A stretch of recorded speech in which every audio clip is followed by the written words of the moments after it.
This podcast is sponsored by Skylight Calendar. Do you wish your family life could be a little more organized and a lot less hectic? Now there's an easy way to make it happen. The Skylight Calendar.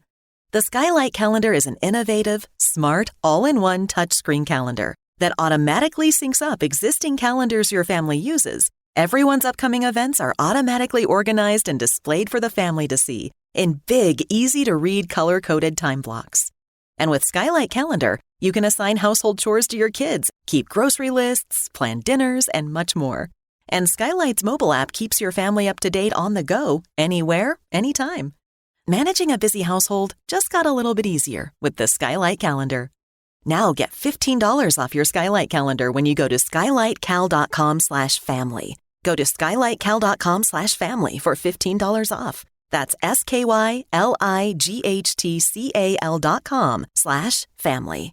At Sleep Outfitters Outlet, great sleep is a big deal. Save 40 to 60% every day on every Sealy, Stearns & Foster, and Tempur-Pedic. Queens as low as $249. Customer exchanges, closeouts, and floor samples. Inventory changes daily, so come in for your dream deal today. With no credit needed financing, expert advice, and up to 60% off retail, it's never been easier to get the sleep and savings you deserve. Go to sleepoutfittersoutlet.com for financing details and to find a store near you. A choice right now between fear and love. It's just a ride. Out of the dark night of ignorance and into the shining light of truth. Expanding reality. A population of citizens capable of critical thinking. We don't see things as they are, we see them as we are. There's a level of reality where everything dissolves into an ocean of energy. We empower our experience by insisting on our authenticity. That's very profound. Very. Expanding reality. Our lives would be so much easier, but we have to play along and we collect our Oscar for Best Actor or Actress afterwards, and we just leave them aghast when we just shake their hands and smile at them and walk away. And as the Irish say, and there you have it. There you have it. We're kicking it off here, Phillip Kinsella. It's so cool to see you, my friend. We're rolling right here from that. Man, you've been doing so many wonderful things. It's so cool, and I'm always grateful whenever you swing by the show. I'm actually going to be linking at least 3 other of your episodes down there. You episode 184, 109, and then episode 6. Did you know that you and I have known each other almost 3 years?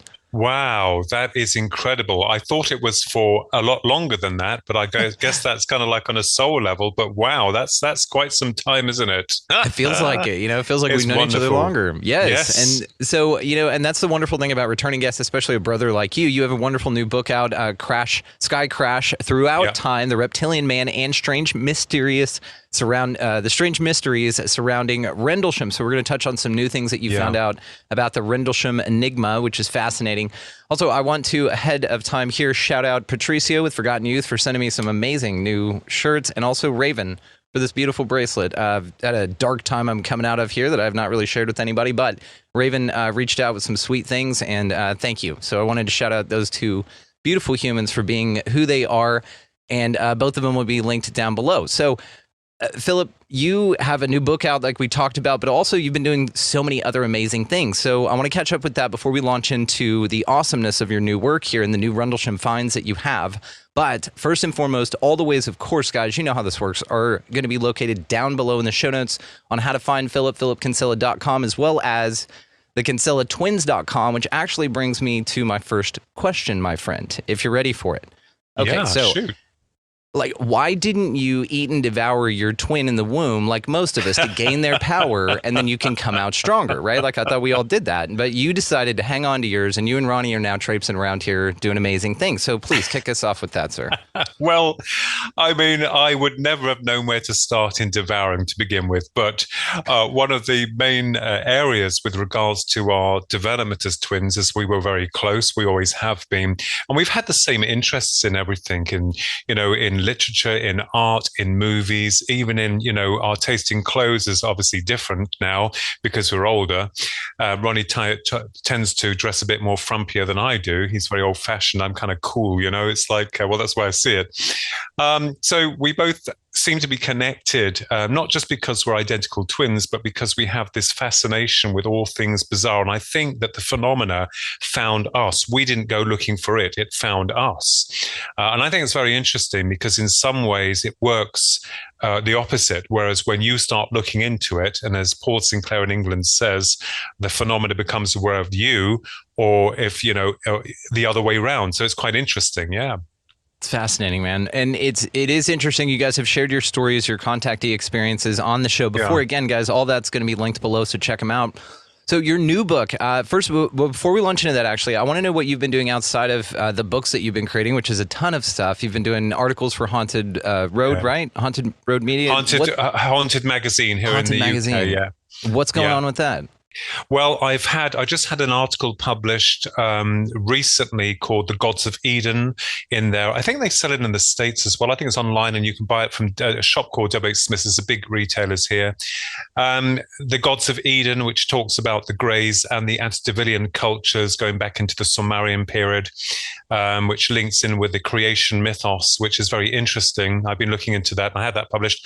And I've also got a new one coming out called Wolflands, which deals with Paul Sinclair's work within the werewolf or the dogman mystery that's happening here in the UK, as well as in your great country, the United States of America, and drawing upon several theoretical ideas, contents with regards to what this is and where it may be coming from and how it's generated. I think we're walking into some really amazing territory with regards to consciousness, the mind, the creation of matter, of form, and how we could also be co-creators to the experience, because I think a lot of what we've been told from the past is not right. And I think that, if the system that I call it, that we serve, truly opened up and revealed all, it will be quite spectacular. But thankfully, there are a lot of people now within the world, like yourself, your good self, amazing souls that are coming forward, that are opening their minds to these other realities. And I always say, expanding reality as it is exactly as it is, because we're expanding our reality in a sense of understanding there is a lot more beyond the scope of what we've been led to believe in terms of knowledge and reality. So these are areas which are fascinating. And, I have got several other ideas, hypotheses that I am and will be working on and am working on. I say will and am because there are two projects that I'm alternating between the two. And that will be fascinating when we get that out there. But I do have a book coming out next year, Terrestrial Trespassers, in February, which deals with, and you'll be getting a copy of that along with Sky Crash, the paperback versions. And I'm excited for that as well, because that deals with a lot of the theoretical content that we've been working towards. Yeah, it's incredible. Again, what you're doing for the phenomena, for the research, you're just diving so far and so deep into this. And again, with your work with Paul Sinclair, amazing guy as well as amazing researcher. We're looking forward to inviting him on as well. Maybe we'll all get on together and talk about the work that you've been doing with the Dogman. So any new revelation that you want to reveal with this, with any of that information that you've come to find? Well, one of the main areas is what I wanted to find out, and as well as other good researchers. I'm not the only one, of course. There are many other brilliant minds out there, many. Is that the certain geographical areas of great interest. And of course, we know of portals or openings, and anyone that doesn't really understand that, and I didn't many years ago, would think, what a load of old rubbish. But when you start looking into it, you begin to realize that the mind is a portal, is an opening. And on some levels, I think within these geographical locations that our minds seem to trip or connect with these alternative dimensions or openings, which allows these beings, these cryptids, these UFOs to come through. Our main emphasis, our main area of the research is to understand where they are coming from. Because when we're dealing with cryptozoology, especially with the dogman, I'm fascinated with the dogman. It doesn't cancel out the Sasquatch or anything like that, but there are patterns, especially with regards to the sightings of Sasquatch or with the werewolf or with indeed a UFO. There are certain attributes and patterns which connect the dots together, which suggest that we are dealing with some type of interdimensional reality that is operating perhaps very closely against ours, but can only open and close when it's been activated. CE5 initiative did that in Rendlesham many years ago, 8th of June 1998. So my question is, did I instigate that, or was the phenomena aware that I wanted that to happen? So I think we're dealing with a shared two-way processing system here that connects on that level. And so it is fascinating because our consciousness mind is very much part of this. People think that when you're talking of the mind, they're talking about it being, oh, it's just generating it for you to see and it's some kind of illusion. No, mind is reality. Mind is what you are. Consciousness is what you represent beyond the flesh and bone that you currently occupy in this space-time reality. So this is where alternative realities seem to connect or link into the consciousness of an individual, and that becomes their reality at that point. So we're looking at certain aspects, certain avenues of, my question here, where are they all hanging out? Sasquatch, Dogman, what do they call them? Oh, the dark Chupacabra, the Wendigo. Yeah, all of these things. You got a bunch of dudes. It's like the Cantina in Star Wars, maybe. Yeah. Let's go down there, dude, and hang out with them. Yeah. Because I want to ask them some questions. But you can see, I think, that when we're dealing with this kind of research, we're very puzzled, and we're still puzzled even today, about where they're all coming from. Where are they hanging out? So this is incredible in our understanding of the reality of what we're dealing with. I mean, Paul Sinclair will tell you he had one witness, one verifiable witness who saw a dogman that was wearing an earring in its ear. Which ear? It's very important in our society. I'm not sure. I'll have to find out. But can you believe that as though the werewolf has said, I'm going to get up in the morning and stick that in my ear and I'm going to look cool and great and see if I can hang out and get some kind of like nice bird. And it's like it doesn't happen. So seriously, or it's like a skinwalker or something. It's like a human that was wearing that earring that turned into a dogman and just got caught in that outfit. And it's like, oh shit, you know what I mean? It shed its clothes, but it kept the earring on. It's like, damn, I forgot about my hoop here. But look at this. This is the fascinating part about it. Our mythology that we consider mythology through the creation of the human mind seems to have generated this type of activity. So our research, the areas that we're looking into is definitely conscious based. The question is, did we create it, or has it created us, or are we co-creators within the experience? That is the question. For instance, the big bad wolf, okay? And that was generated through folklore, allegedly. The same with, there's always been a fascination with the Sasquatch, which was better known as the Yeti back in the day, especially in the early days of Doctor Who. And all of these things, the only thing is that's interesting is that there's something very key to these beings, because you don't have Daleks coming through the portal. You don't have the Cybermen coming through them. You don't have Darth Vader or the Stormtroopers coming through these portals, which are generated through human thought. So it's interesting when we look at the levels of creation and where these beings could be. You see what I mean? God, yes. And it makes me think of so many different things. It makes me, drawing back to something you said, activated by presence or consciousness. Yes. So what's interesting about this is we've seen these, and there's tons of sci-fi and movies out there where they'll walk up on old ruins, right? And we think of these things as like stone, old ruins. They have things growing all over them, and all of a sudden a light hologram will appear. You know what I mean? And it'll be very highly technological, and it'll kind of introduce itself. And there are a lot of different examples of this type of technology, but what if, like you said, that it's activated by us, meaning we're the activators of it once we reach into a certain region or a zone, and then we activate sort of those characters in the simulation to walk around in that area because we're present of it. It's that old argument of if a tree falls in the woods, is it there, right? Maybe Dogman's not there because we're not there to consciously activate it in this dimension. Do you think it's something like that? It could well possibly be that for some reason that we activate it. For instance, at Rendlesham Forest back in 1980, with the American military troops that were stationed there at Bent Waters, Colonel Charles Holt and his men had gone through varied levels of UFO activity, but some of the men were seeing different things. And I think that perhaps the phenomena seems to connect on an individual level with the participant, and they will explain that they are going through a different experience than the next man next to him, you see? And this is interesting because I think the phenomena is very clever, or it's able to kind of like change or morph itself into the reality that is presented via the individual going through it.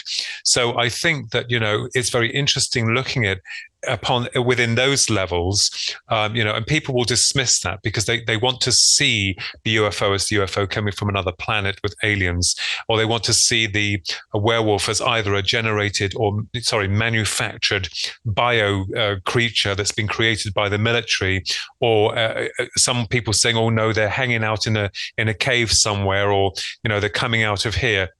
Well, I respect all of that. But one of the main areas that we need to look at is, where are they? We know that they are not here physically, but they can come into our realm physically. They can actually leave physical marks. They actually can do damage, and then they go out. But there's also a very disturbing element to this, I think, that most people don't want to address. And that is very dark territory indeed, in terms of not just, and dare I mention it here, cattle mutilation, but also human mutilation.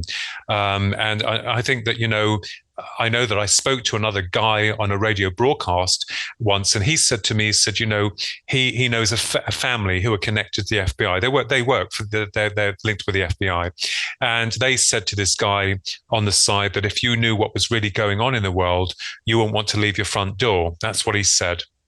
And I'm like, well, that kind of like opens up more of a mystery, because we're not quite sure what they mean about that.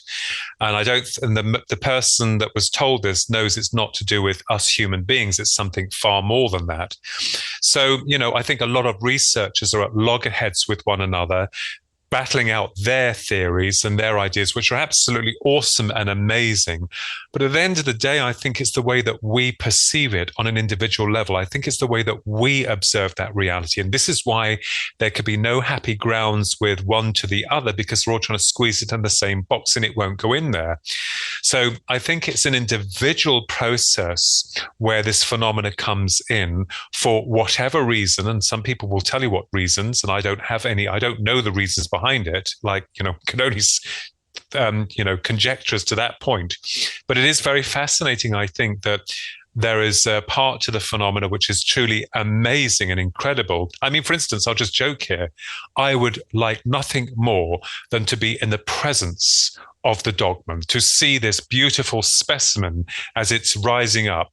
Unfortunately, with all the accounts that we're told, you don't want to be hanging around in the area where that is, because the area changes and the environment changes, and the individual starts to begin to feel like, I'm not meant to be here. I need to get out of here, Yes, and this is why your question, and fascinating what you just said. This is why when you were saying the presence of us sort of activates it, it is almost like this double idea. So I'm just gonna we'll put the simulation aside for a second, but right here next to it is this idea that you're not supposed to be there. Like you just said, like the feeling, like this Oz factor that comes over to where the environment physically changes.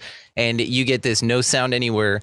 And then you get these freaky images, but then things start to manifest within your reality. Like you said, perhaps at the Rendlesham area, there was something going on there that they didn't need to be a part of. And so this thing was there to scare them off, or this thing was the thing there that was going on, but they each perceived it in a different way, like you said. Correct. And to that, it makes me think that we're all kind of walking around an environment with, let's say, objects around it, sort of like a paintball field or a forest, but we're each wearing a different VR headset, so virtually we perceive the reality in a different way, but physically there are objects sort of that you can bump into, and we can both say there's an object there, but you may see it as something and I may see it as something else. They talk about this with hues of colors and things like that. Like, we don't see colors the same way. Like, my green isn't your green. Things like odd interpretations of reality is what I mean, which make this more of a sort of a virtual reality sort of an integrated process, but with this odd element of biology and physicality to it as well that can't be ignored, right? That your senses or whatever this is, whatever the game this is, or however your program, can't ignore the things physically going on in your environment, which is when they talk about these holograms and scaling these deceptions up, that they have long since had holograms. Japan had this decades ago where they could have holograms that would generate sound, heat, light, affect all of these things, affect the physical environment, but there's nothing to it. It's just a hologram. So then the question is that light bending technology, or is that dimensional portal opening technology? And then they have something sort of walk around for a second and zip it back up. So there are these interesting things, all of it, Phillip, to wrap it back up, sort of gives the simulation vibe to me, right? To where, again, it is sort of like this VR place that we're walking around in, but each of us interface with it or get a different thing with it. And then when you're talking about Dogman and walking around and then it appears in certain areas, I'm thinking of that Pokemon Go. Do you remember that shit when people were running around all over the place? I do, yeah. You had to go to the thing to find the thing. You know what I mean? Like Dogman's not walking around in your neighborhood, right?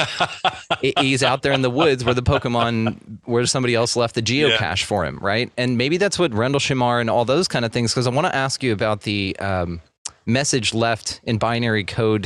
Just kind of, I've got it written down here so we can go over it, but what it details out is coordinates, and it details these locations. And so it says continuous, and then it has some weird letters here, and then 6 different coordinates points, which go to all these different locations around the Earth. But it's interesting whenever we're starting to talk about manifestations, that they activate when you're there, that not everybody sees them, that some people see different things. It's a wild, convoluted, amazing universe. What are your thoughts on all this so far? Well, the thing is that there is a certain sense of irony attached to this, because with a lot of the general public, the good serving general public, who are just wanting to live their life very simply, don't seem to have these connections with what we call the paranormal. There is some kind of rewiring or restructuring within the individual's belief system, which kind of like also opens up this reality. Now, the reason I say this is because many years ago, my brother and I were scratching out these children's books and trying to find publishers before we did. And the ironicness of seeing UFOs and reporting them, and then the press would say, oh, and they did, I have all the press cuttings, oh, but they're imaginative. They write children's books. They're into science fiction, as though that if you have one of these experiences, you are meant to be a blank canvas. But I think that it is us to some level, to some degree, within, I'm not saying that we're any superior than anyone else, but there is some kind of rewiring within the consciousness of the individual that takes them away from the normal survival processing of life. And this phenomena is interested in it. Now, let's just play around with this idea, because I love the holographic imagery connection link, and there is every reason to believe that it could well be true. I don't discount anything. I remembered the Hunger Games, where they sent in these holographic generated creatures into the area that the people had to fight.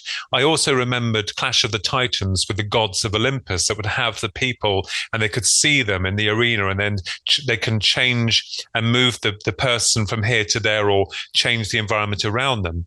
So I think and feel to that degree, it could be possible that there are some kind of, and dare I say it, overlords who are bringing these realities into the individual's sense of awareness to, in some way, perhaps to test, to alter their reality and see how it can subtly change what's going on this level. I've always felt that, why are we being picked out? Why is the phenomena attached to me and my brother and many other people, but not many others? Why is it focused on us? And even seemingly not by intent, especially going back to the summoning of the UFO back on the 8th of June 1998 at Rendlesham Forest, which occurred. We didn't realize we were doing a CE5 initiative, but the other times when they just appeared, as for instance, the 9th of April 2016, at 11:15 p.m. at night, the 3 massive UFOs over us, or everything was silent. My question is to them: what are you doing? Why are you doing this? What is it that you want to tell us that you're not telling us? I have no idea. So I think that the phenomena alternates on varied levels of reality. Now, Stephen King's It, we did speak about this before. His idea was that this being had crashed in a craft, God knows how long ago. It was a big spider thing that buried, and it used the extension of the clown to get into the mind of the children, to bring them their greatest fears, to see how they'd react from it and what that would generate. And of course, a brilliant, wonderful master Stephen King is in storytelling. It, I think, will primarily tell us, well, are we dealing with one force that is working in multiple areas of reality, or is it separate things altogether? So there are two components that we have to also take into consideration. Now, in religious ideologies, they will tell you that everything is the work of the devil. And, you know, I'm not discounting that. I'm not saying that that is wrong, but it's just hard for me to accept the hypothesis that a man in a red suit with horns and a pitchfork is running around scaring the heebie-jeebies out of us. I think it's something more complex. So one of the things is, and this is the other area that is very difficult also to deal with within the annals of ufology and also paranormal research, is you have one side with all the love and light and the other side that is very much to the darkness. And that's the same is representative here on Earth in the normal processing of our evolution, good and bad. So it's interesting, I think, that the phenomena presents itself to us, but does not give us any clear indicational answers as to what it wants. Because if something is coming to you, if I came up to you, Brandon, and I said, and I gave you a push and I said, hey, Brandon, you'd be like, well, who are you, dude? Because you're American. It's like, who are you, brother? Newsflash, pal. Who are you, brother? Yeah. Who are you, brother? You want to know what I'm about. I want to know what you're about. You know, if there was some kind of interaction where I came out and I slapped you across your face, not that I would, or I punched you in the stomach. Oh, I nearly did it then. Look at that screenshot. I'm into that shit though, so it's okay. And it's like, well, you're going to be asking, well, why did you do that? What on earth are you doing that for? Now, we're looking at this within a kind of like extraterrestrial, cryptozoological or paranormal phenomena. So there is obviously a reason why the phenomena presents itself to the individual. And I did say to you before, didn't I, that we had me, my twin brother, and good friend Susan had been at Rendlesham Forest, where we did a lot of research within Sky Crash, and the original investigator, Brenda Butler, wonderful lady, who allowed me access to a great deal of her research. Susan, Ronnie, and I were down at Eastgate, where the military entrance is within Rendlesham Forest. And you've got a picture that Rendlesham Forest is a huge area. We did our research there. We didn't do an armchair research. We went out there for over 10 years doing the research within the forest. We had a lot of strange things happen. And on this one occasion, we'd gone to the now closed or allegedly closed Air Force Base. And one side of it is where, because when you come out of the Air Force Base, there's a great big, long, huge, it's like a big stone pathway that goes on for ages. And then you come out to the forest, and that is just out there. But to the right of us was a wooded area, and the other side was the fencing towards the military base. So on this particular day, I don't have the date or time at hand, I'm afraid, because so much happened. I can't remember everything just offhand. But on this occasion, I remembered it was the evening, or going into the late, kind of like evening. It was summer, and it was all quiet, and there was this smell that generated, and I've remembered this smell before. It was rather like and you said anesthetic. It's like but it was pungent, it was offish, and it started to spread. And then when we were walking or back towards the forest along the long pathway, there's no one else around, it suddenly went very quiet, too quiet actually. And there was this feeling of, I don't know what it was. It was just like really weird. And then there was this loud thud. Now, when I say loud thud, what do I mean by a loud thud? People say, oh, you just heard a sound. No, you had to be there to appreciate and understand how we felt. There was this loud thud. So loud, it actually made the ground move a little bit, and it came from our direct right. It was as if something heavy, big, and organic had just slammed down on the floor. Now, in a lot of reports of cryptozoology, you will get this where these sounds are heard. And at that point, I remembered, I was like, oh my God, we need to get out of here. I didn't know too much about dogman or werewolf or Sasquatch during that period. We're going back years here, but I knew we had to get out of there. We had to go. And of course, Susan laughed nervously, which is her way of dealing with fear. And we started to move very quickly. So going back to that point, I didn't see anything, but certainly felt it. And a lot of strange activity did occur within the area of Rendlesham. And as you quite rightfully know yourself, Brendan, in a lot of areas, that these areas seem to be a nest or hive activity of these high strangeness. So we're not sure if there is some kind of destabilizing of energy, because I knew there were weather experiments were performed way back within the region of the forest, or it's linked to the ancient tumuli, burial sites which are located within the forest. We're not sure, but I can tell you that when you're there, like any other area within and around the world, like Skinwalker or wherever, it's pretty weird and strange. Just got that vibe, huh? Oh my God, it is. And it's not because, we're going into the forest at night and it's all going quiet. And no, it's not like that. It is weird. It is very strange indeed. It's interesting, too, because I saw a video from a woman. I posted it on my Instagram. This is going to be so vague, it's not going to be useful. But she talked about the psyops going on within the government. Now, we're talking about Rendlesham, which is in between two RAF bases, right? So one British, one American, yeah. Yeah, the land between it, though, is this forest. And I've talked to Robbie about this, because Robbie Graham went out there as well. And a lot of y'all have, because it's right in your backyard. I get it. It's y'all's Roswell, so I would go, too.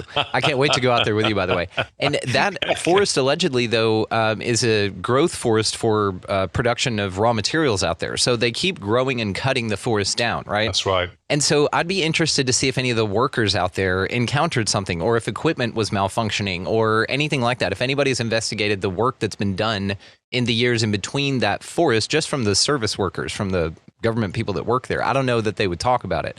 Another thing would be is that in this presentation that this woman, back to the video, was talking about, is that planes that fly overhead also have, there's ground installations underneath that have, we think that CERN's sort of this particle accelerator, and maybe, but perhaps what it is also it's the underside of a satellite dish, essentially, to where it's a receiver for waves in between. So if you think of aircraft, let's say flying over, dusting something out of the back of their plane, and some people call them chemtrails, whatever.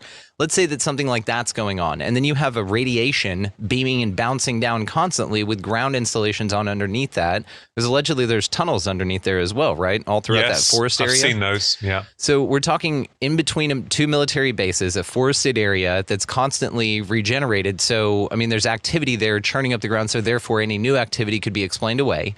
It's got underground tunnels all over it, and it's the site of such mysterious phenomena that so many folks are having these encounters out there.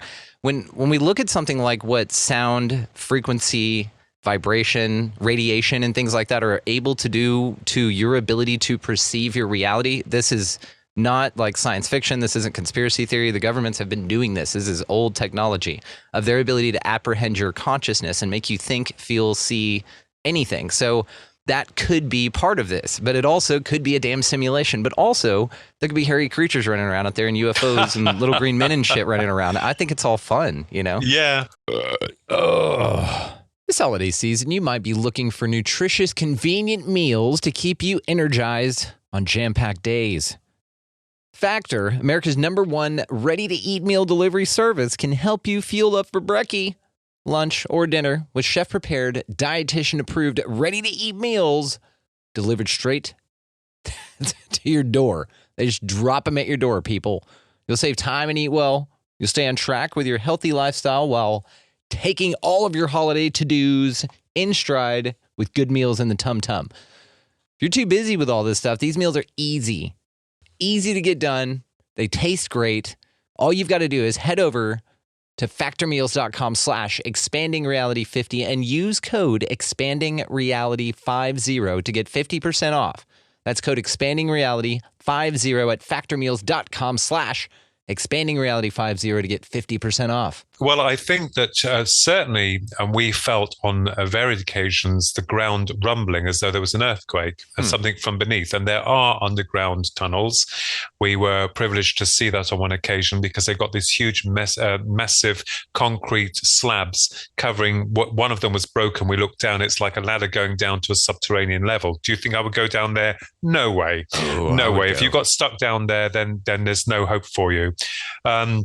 Because the satellite reception for phones, well, even back in the day when we didn't really have them, but it wasn't very good.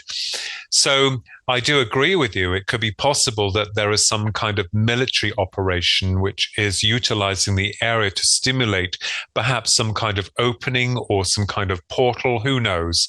Now, what I do know is the fact that the helicopters, the military helicopters, would hassle us late at night because we would go and do our research at late at night. And it's open grounds. Anyone can go in there, apart from the military base, which is sealed off. You can still see it and all the rest of it. But we were hassled continuously as if the helicopters wanted us out of the area. And one particular time that Susan and I had gone there, it was pitch black late at night. I was wearing a cream top, would you believe it? It was summer night. And this helicopter was hassling us, coming very low to the treetops levels and trying to flush us out. So we went back to the car and we drove the car down a long way and we walked back up. And then we saw this convoy of military vehicles coming up to this disused base, which is Bentwaters, with blacked out windows they had, and all these vehicles. And I hid behind this tree that was like on the floor, and Susan hid down by it, and these vehicles were coming up and then going into the base. On another occasion, I remembered that there was a helicopter that started to descend in an opening of the forest, and we had seen some strange light activity to our direct left. We were in this opening of this field, the forest was around it, the helicopter, massive military helicopter was coming down, you could see the pilots, and I thought, my God, they're going to land and arrest us. Susan's thinking the same, and we were trying to wave to show them. I can still remember it, still see it, it's clear as day, waving to the pilots to say, look, you're looking at us, you should be looking over there. They weren't interested. It was very bizarre. And, as God is my witness, that happened. Even the summoning of the UFO on the 8th of June, 1998 at 10:15 p.m. at night, that was done in the area of Capel Green, which is was half-used farmland from a farmer, and where originally the UFO had come into contact with the military troops back in 1980. So that, and on top of where we used to put our base by Capel Green, so that we would have a view out to the night sky. And on one occasion, Susan, Ronnie and I had left a blanket down where we used to just sit and, sit there and sky watch or just wait for anything weird to happen. We'd gone off for about 10 or 15 minutes, not even 20 minutes, for a smoke. I used to smoke then, never indoors, but outside, and come back and found a dead rat and a dead rabbit on the blanket, where the nose from one was touching the tail to the other in a circle. We were disturbed by this. We did not touch them because I think Susan did. They were fresh, but we didn't, check to see if there were any holes in them or anything like that. What was disturbing was the fact that someone knew that we were there, had been watching us, and had to, because there's no way that a rat and a rabbit would have a scrap and then place themselves and lay down perfectly on a blanket. It was deliberate intent. And that scared me and Ronnie and Susan very much, because we knew at that point that we were being watched by someone. They knew we were there. And we had tire tracks as well for military vehicles who had been where we used to park the car. You could see the dirt tracks on the occasions where it had been soft, where they'd been sitting and checking the car out, checking us out. So on top of that, and of summoning a UFO and seeing all of the strange light phenomena within the forest, different colored light phenomena coming in and out of the grounds, which are reported, it was very, very bizarre. So even to this day, and after all these years, thinking back about it, I'm damn proud that I went out there to do that research. And, if I think about it now, my goodness, the situation that that we had put ourselves in on varied occasions, and I'm not dramatizing anything, but was very scary, and thinking about that area, just bizarre. But yeah, it's just something that and that's where I met Brenda Butler. Synchronicity also seemed to occur because Brenda Butler was the original investigator into the 1980 event with Colonel Charles Holt and his men on the 1980 Christmas period of the UFOs and all the stuff that happened over that 3-night period. And I remembered when Susan, Ronnie, and I had gone to the forest in the car, and I got out of the car and I didn't know where Brenda Butler was. And I did see online somewhere, someone said, she lives in Suffolk or wherever. And I'm like, well, I didn't know that at the time. I'm glad that you know that. Congratulations. Well done. But when I was doing my research back in the 90s, I didn't know where she was. And I got out of the car and I said, I'd really like to meet Brenda Butler. We were in the forest that night and we saw this like activity happening within the copse of the forest and all these strange flashes. And I thought, my God, that's UFO. And then we were disappointed to find out it wasn't. It was a lady with this man and a great big huge white German shepherd.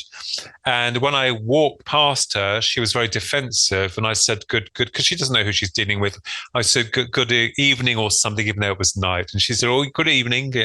And I walked on, and then something told me to go back. And they were doing something with music and light. They were taking pictures in the copse of woods. And I said, are you looking for the orbs? And the lady got up and said, yes, why? And I said, well, I was rather hoping to meet Brenda Butler. And she said, my dear, I am Brenda Butler. And at that point, she and I know it was Pete, her mate Pete, they showed us both on and the old video cameras of a film of a grey that they had taken that you wouldn't ever find on television, but a picture of a grey in the forest floating. And they showed that over and over again because we wanted to see it again and again. They entrusted us, and that's how I met her. That's how we then built up this trust with one another. And she then let me have access to a lot of her material because the only book that she wrote, the co-authored, was Sky Crash, A Cosmic Conspiracy with Jenny Randalls, British Ufologist, and Dot Street. It was published by Neville Spearman Limited back in 1984 and blew the lid off the event. But of course, the publishers, for some reason, didn't distribute the book as widely as the authors thought until it went into paperback. So Brenda hadn't had anything published since then, but she allowed me to look at a redundant manuscript that she had, which further stipulated that a lot more had occurred in the forest, and she had a greater part to play in this than people think or realize. She really did. Years before she knew the American troops, she become best friends with them. Her partner then was a musician, used to play at the base, and all the events of Rendlesham happened when they were there.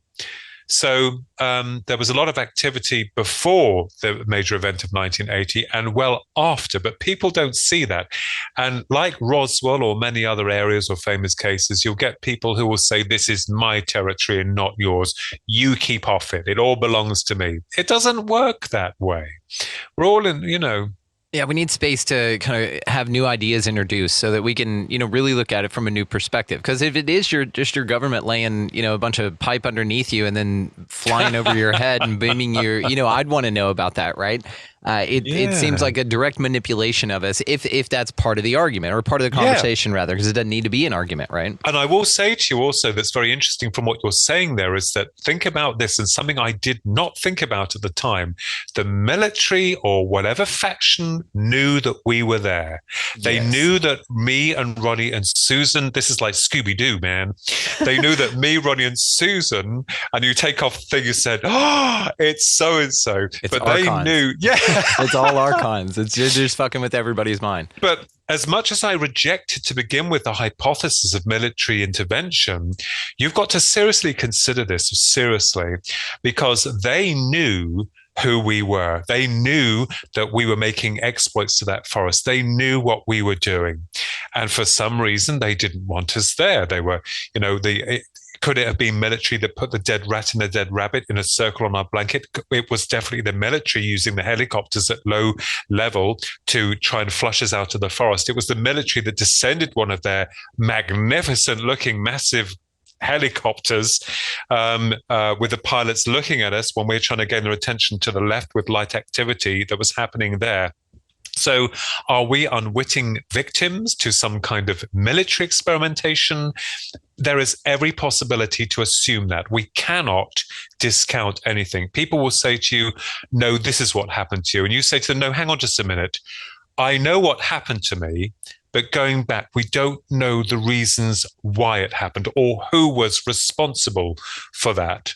So when people talk about something that I was very much dead against many years ago, psyops operations, we have to understand that mental manipulation, mental control, and subjugation is what's happening at this moment in time. We can see it on a very limited level and very advanced level. I say limited with the event of people really understanding what's going on, but advanced in terms of how they're able to do it. If you are dealing with that in a military establishment with this type of work, then God knows what they've got and what they can project and what they can do. It's a fascinating thing to think about. And then also, though, it's another level of perhaps a psyop. Let's say, Phillip, that maybe, yeah, this is all just some simulation that Archons are running and they've hijacked your consciousness. And I also want to ask you about that Archon soul trap at the end of our days, and we're going to get to that. But, you know, what if it is something like that? And let me ask you this question before we go down that vein. Have you ever been in a store or around town or something like that, where you live, anywhere like that, and then you were completely alone, all by yourself, and then all of a sudden a lot of people started showing up, and all of a sudden you weren't alone anymore, and there were just a bunch of people around? Have you ever experienced this? Yes, I have experienced occasions, not so much in a shop, but certain other areas where 1 minute I'm okay, I'm on my own, then all of a sudden all these people turn up, and it's like, and I get out, like, where are you? What is going on here? Why it's so loud? All this noise, so much noise. And that's where the line of questioning is going. Is that, do you think that this area, this environment, this simulation, whatever, just sort of gives you action in your field as you encounter it? Just like you said, your proximity sets off the dogman alarm, where he's just sitting there in code land. Yes. Or Archon's like, oh shit, I gotta put on my dogman suit, right? Or make them think I'm a dogman. So they come out because you've activated it in that area. It's sort of like a video game whenever you're walking around and you find someone or whatever, and then now you have a side quest. Well, they're placed there for you to come across, to then interact with, to then move on, to make the game more interesting.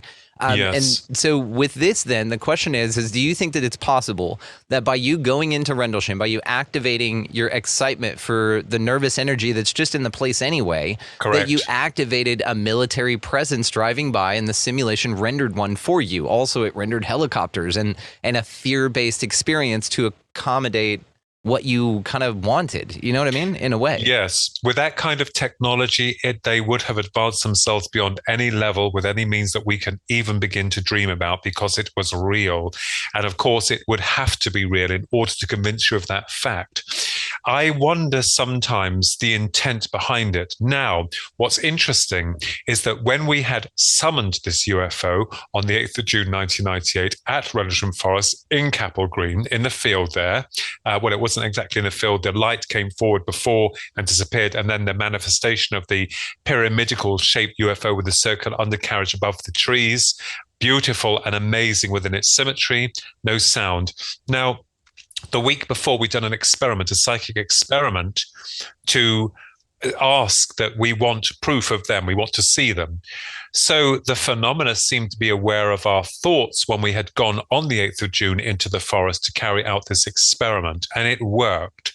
So whether or not this kind of like ability for this means to even direct itself and home into your thoughts is very interesting, because I think that the technology, if this is technology, is something that most people within the ordinary general public, I'm not saying that we are extraordinary, but God love them, the ordinary public who are not willing to understand that, it would scare the crap out of them, because they just would not be able to get their head around it. And even with us as researchers, it takes a certain amount of time for things to ferment and be accepted within our psyche, because rationally, when we get to hear about something for the first time, it's like, I can't accept that because the system's told me that's not real. And then when you start going into it and you start researching it and you start connecting with original real people, honest good folk, then you're thinking, well, there's something in here and we need to look at this. The problem is we can't direct any of this to one linkage to one individual, to one organization. We can't. And this is exactly how the system that we serve works. It does it admirably. There is no transparency to anything. It wishes to muddy the waters. And I remembered an article that I read with one of the greatest UFO debunkers of all time, Phillip. And he said on his deathbed, allegedly, that you will never work this out. You will never be able to work this one out. And that haunts me when I think about this. I mean, in all goodness to the man himself, people say he was a plant. Well, whatever he was doing, he was obviously doing what he felt was right. But the haunting tones of his words when he said, you will never be able to work this out. Well, you better give us a run for our money, because we're trying damn to work that out. It is haunting. God, it's a great line that you point out, because it's almost more telling than anything. It's terrifying. It's because it's like the Ben Rich stuff. Whenever he was talking about, we already have the ability to take ET home, a long time ago with Skunkworks. And it's comments like that, like the anything you've seen on Star Trek, we can do and beyond, right? Those kind of quotes from folks that we are told know things, and that are in some serious projects. It's fascinating whenever you start analyzing really the messaging that they left us with. It's a fascinating... And reality is starting to break apart, because there is, in terms of our understanding of our reality that we believe that we are living, because we'll be here all night talking about life after death, consciousness, the soul, and beyond that. Reality seems to be projecting itself as though if it is a hologram, is starting to break apart. And I think, myself personally, ladies and gentlemen, I think here that what's happening is that the system that has controlled our consciousness, has contained it, has fueled it into a very limited view of reality, and now it's all breaking apart. Religion has no longer got the fear and control over the people. We are now living in a disruptive society, and all of consciousness is starting to be affected, where it was streamlined and perfectly narrated within what the system would want us to believe is real. It's all breaking apart. It's all collapsing. And I think this is why now we have this seeping through of these realities. Remember, the mind is a powerful thing. It creates, and I think that the system knows this. It knows that we can be co-creators to any experience, literally any experience. And now what's happening is that they don't have that control over us systematically on a conscious level, and it's starting to break apart. If people knew just how brilliant they were, how powerful they were within their own mindset, as long as it's pure and all good and, used for the good intentions of others, how amazing they would find that. But the system is losing its grip. And I think now it's coming in with even more evil to try and subjugate and pull down this mass conscious awakening. And one last thing here I will say to you, that's lovely. This is Yokai. Apologies, guys, we got a new puppy. That is, hello, you're going to do a talk as well? That's lovely. So I'll just say to you that I think that what's happened now is that the system is got us all in a bubble, and you, me, my brother, many other, perhaps hundreds of thousands of people are awakening, and they're coming out of that bubble, but the system will try and pull you back down into it. And you're like, no, I'm breaking away. And this is why I think the ascension that they're talking about is not in the way that, we're all going to float up but I think reality will change. I think the hologram will change, because the way that sometimes I view reality, there's been, and if I may say this, and I don't say things that don't happen, I say things that do happen to me. There's been some type of shift sometimes where the reality seems to have, like, in a split second, changed. It's like it's like looking at some kind of projection. It's really very odd. So I am and have been looking into the holographic hypothesis, and certainly with regards to technological advancements in terms of psyops, as they call it. But so I'm looking at all sides, all areas. One, the natural phenomena, the mind, holographic projection. We have to be open to all forms of speculation. We must be open. We cannot reject anything, because we just don't know. I just love talking to you about this stuff, about anything, honestly. But it's just your insights on it are fascinating. And you bring up so many wonderful points to consider. And that's what's so important about this, about not niching down into one sort of philosophy about it, but take a broader approach, which, can be convoluted and can be a trap of sorts, which is what I would like to ask you about next, which would be the idea of a soul trap, or like an Archon soul trap kind of a thing. So you've heard of this idea, I assume? Yes, I have. Yes. Okay. I've heard of the idea, yeah. What are your thoughts on it? It is interesting. I was remembered being asked many long years ago by someone when I had been ignorant to the fact of this false light that people talk about when you pass over, that you're projected into another area and then you're recycled back into the human biological system through the archons, as they call it. And I didn't really understand much about that until I started looking into it and researching it. And I know that David Icke here in England, and I'm going to see him talk tomorrow. He is of the understanding that when we die, we're not to walk into the light. Now, this again poses several problems because one, when you pass over, are you going to make a big boob and then go to the wrong area? But I'm not so sure. I think that the transcending soul, once it gets to a peak or point with its evolution, will go beyond that level of recycling, as it's called. If we go back into ancient mythology, which is really truth, Thoth, the guardian of secrets and the god of the moon, the scribes, he was able to incarnate by using an avatar that was created from light into physical matter. And science is beginning to understand that light can indeed manifest into physicality. Yeah, like the holograms we were talking about. That's correct. You've got it. There it is.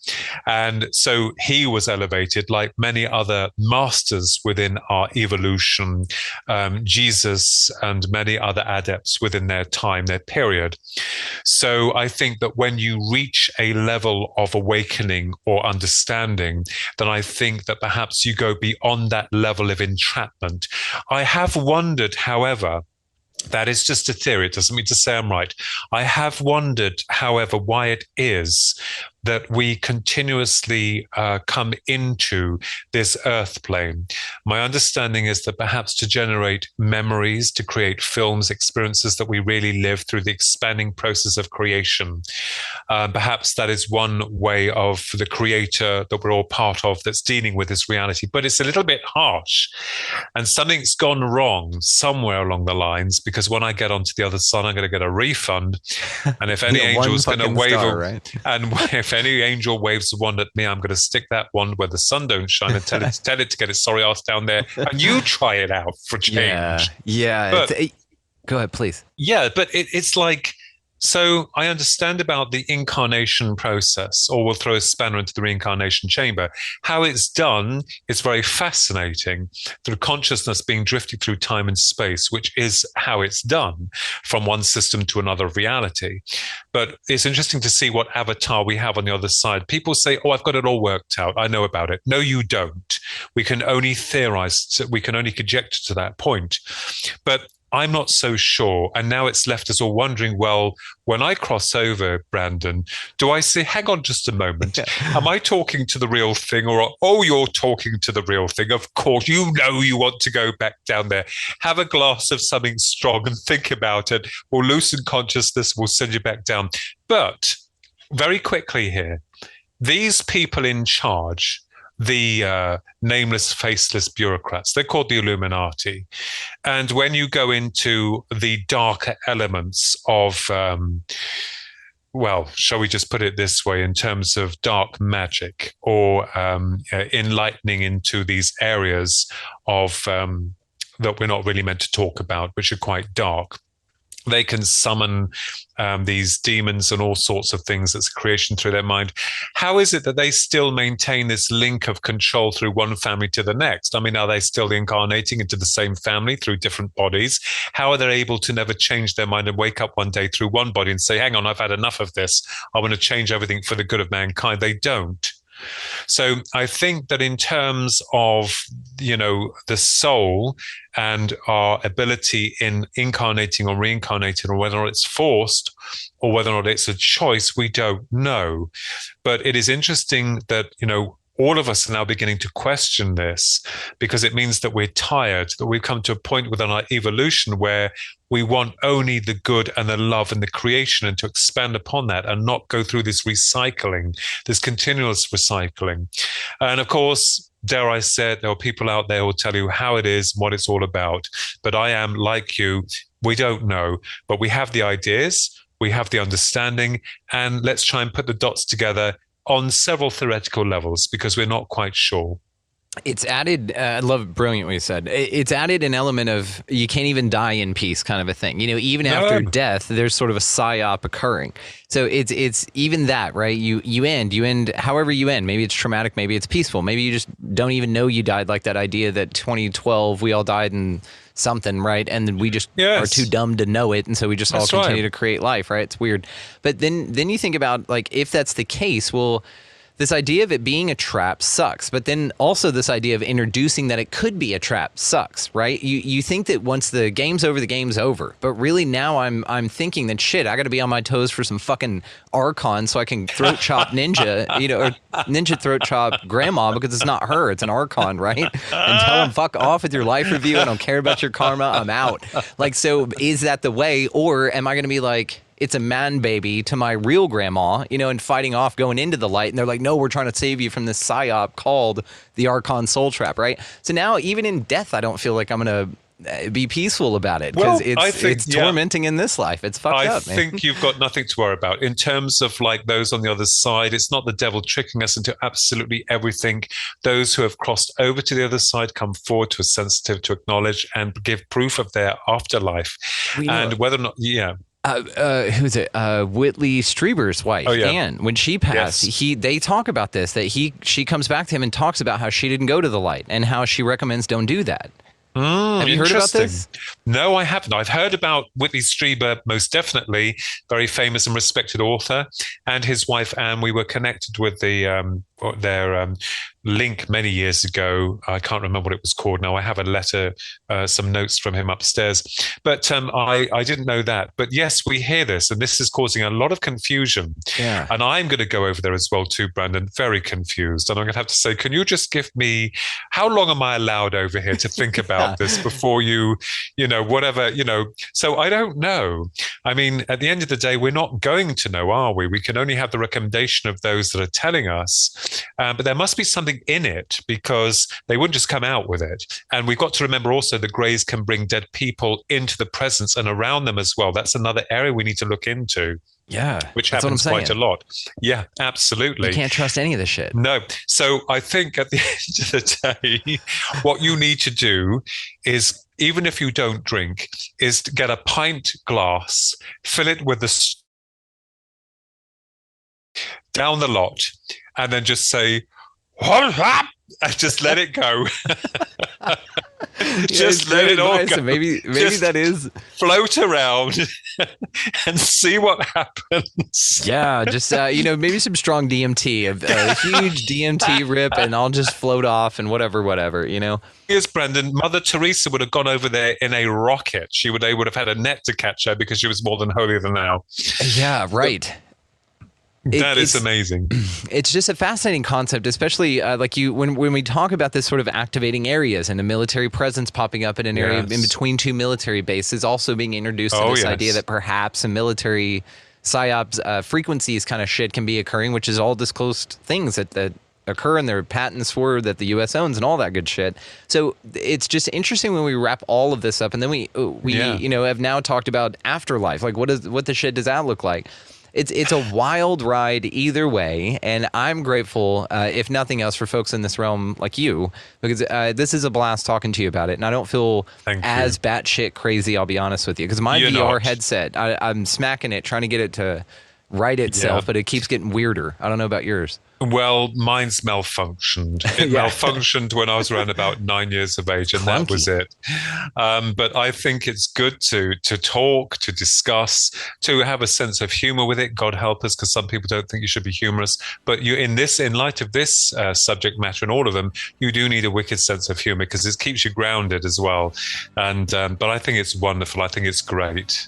Well, yeah, and dude, you're just doing amazing things, and I can't wait to have you back and add to this list of amazing show episodes that you've joined me for here. So we're gonna wrap it on this one. All the ways to find you, of course, the KinsellaTwins.com, PhillipKinsella.com, as well as your book Sky Crash Throughout Time. So cool that you did this. So much information in that thing, and I can't wait to get my copy of it. I've perused over the digital copy Phillip Mantle sends out to all of us that are going to bring you guys on, and thank you, Phillip Mantle, for that. But I like the real, tangible, hold them in your hands type of thing. So thank you for that in advance. Yes. And brother, this has just been an awesome conversation. We have millions more to do, and I'm looking forward to all of them. Thank you so much, Brendan. You're an awesome guy, the guru of gurus. And we shall look forward to more intellectual treats to see how we grapple with these affairs, Brendan. This is what it's all about. And I think it's just wonderful. So thank you very much for having me on your show. It's amazing. Thank you.